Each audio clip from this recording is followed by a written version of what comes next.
Hello YouTube, I'm Jack Clark, TheYGOMusketeer, coming to you with another video. How are you? So, before I start, I have got an announcement for you guys. I've got a new channel. No, the content on this channel isn't going to move to that channel, and no, this is not going to replace this channel. I'm doing this in addition to this channel, and I'm doing Let's Plays. I'm playing video games. I'm going to put them on the internet, because that's original, and no one's done that before. But basically, of course, there'll be a link in the description down below for you to go check that out if you want to.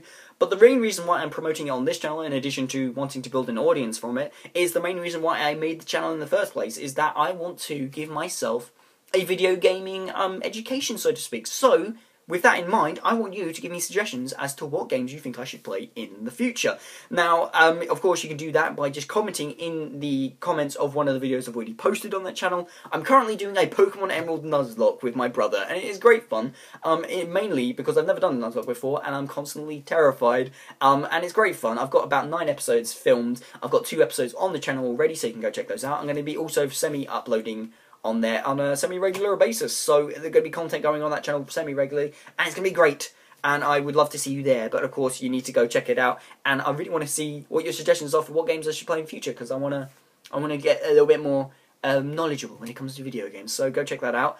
But that's pretty much it in regards to that. Today, we are talking about a little-known card that is coming out in the next challenges, which of course is the next OCG set after Duelist Alliance. It is a pretty damn cool card, and it kind of illustrates a trend that is happening in Yu-Gi-Oh! Arc 5 series booster packs, which I'm really liking the look of.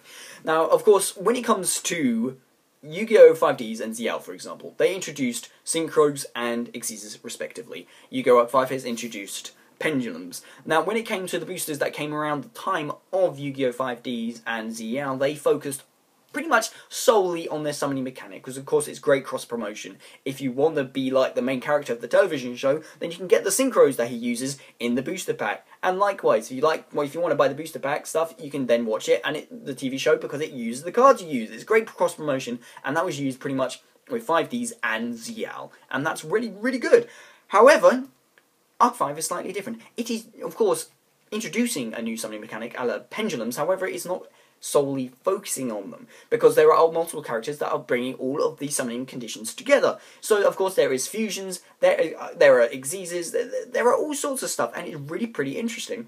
However, one of the cards that you're introducing in the next set, of course, is going to be a support for fusions, which I'm really liking the looks of, and it is called Fusion Reserve, which is a normal trap card that allows you to reveal a fusion monster in your extra deck, and then choose one of the listed fusion material monsters on it. You can then add a copy of that monster from your deck to your hand, and then if you have polymerization in your graveyard, you can add that to your hand. So this is pluses out of the thin air, really, and it is a fantastic card. It may be a trap card, so it's a little bit slow, but I mean, if your opponent's going to MST you, then you can flip this up, and then you can plus even more from it. So it's got trap cards, it's got versatility at least. But what I love about this card is that it is support for a fusion, for a summoning mechanic, really, that really needs it, because that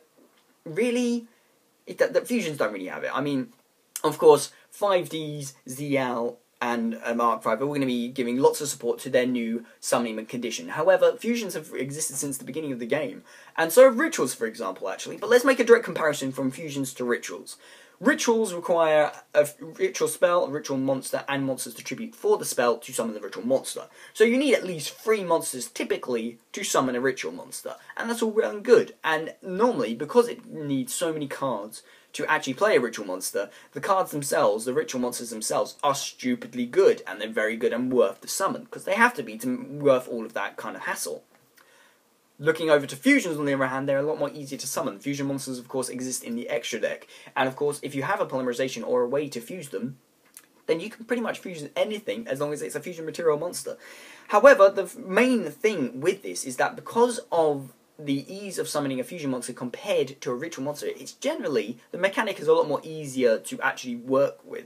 It means that the support they have is just not as good, because it's easier to summon a fusion monster compared to a ritual monster. So so what you get out of the fusion summon doesn't have to be as good as a ritual monster, which means we have like level 6 ritual monsters like the Herald of Perfection that can negate all of the things, whilst we have level 6 fusion monsters like Flame Wingman, which are good but just not worth it. And I'm like, okay, what can we do with the fusion summoning mechanic that makes them decent? So, for example, we got Gishki, of course, in the dual terminal. When they got their ritual support, They got so much ritual support. Their ritual monsters were ridiculously good as well. They have hit the ban list because they're that good. That is the kind of support that Gem Knights, on the other hand, really could have done with, because of course they're ritual monsters.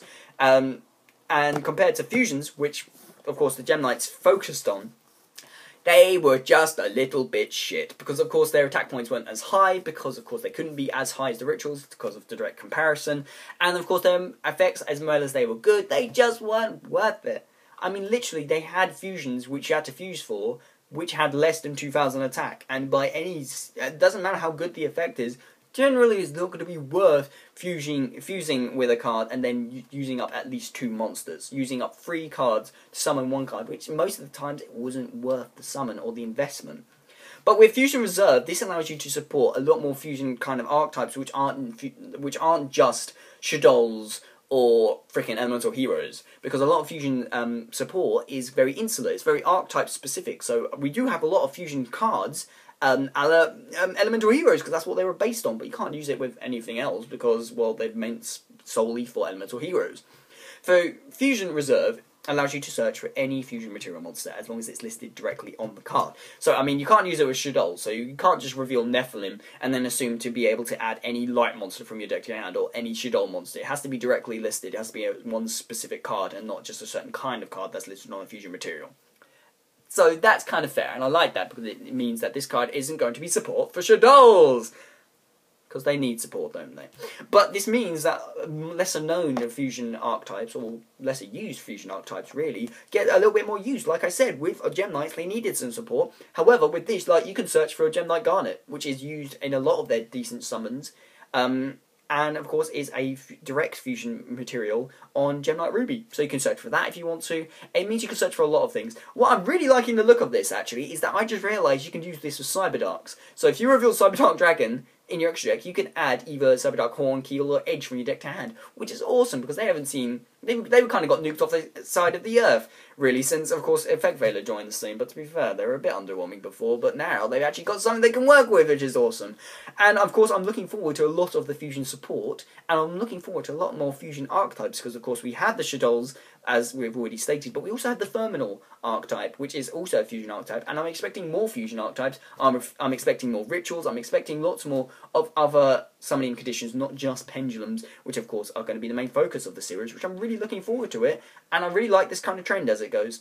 But that's pretty much it, guys. Of course, like I said, I've got a new channel, go check it out. You go check out my Pokemon Let's Play, and it's very well and good. But that's pretty much it, guys. Thank you so much for watching. If you have any suggestions for future videos, then do say so in the comments down below, and tell me what you think about Fusion Reserve and the growing trends with using other summoning conditions in Yu-Gi-Oh! Mark 5. I like it. What do you think? So say so in the comments down below, or as a video response. Really like to hear from you. But that's pretty much it, guys. Thank you so much for watching. I'm Jack Clark, the Eagle Musketeer. More videos coming out to you soon. But until then, goodbye.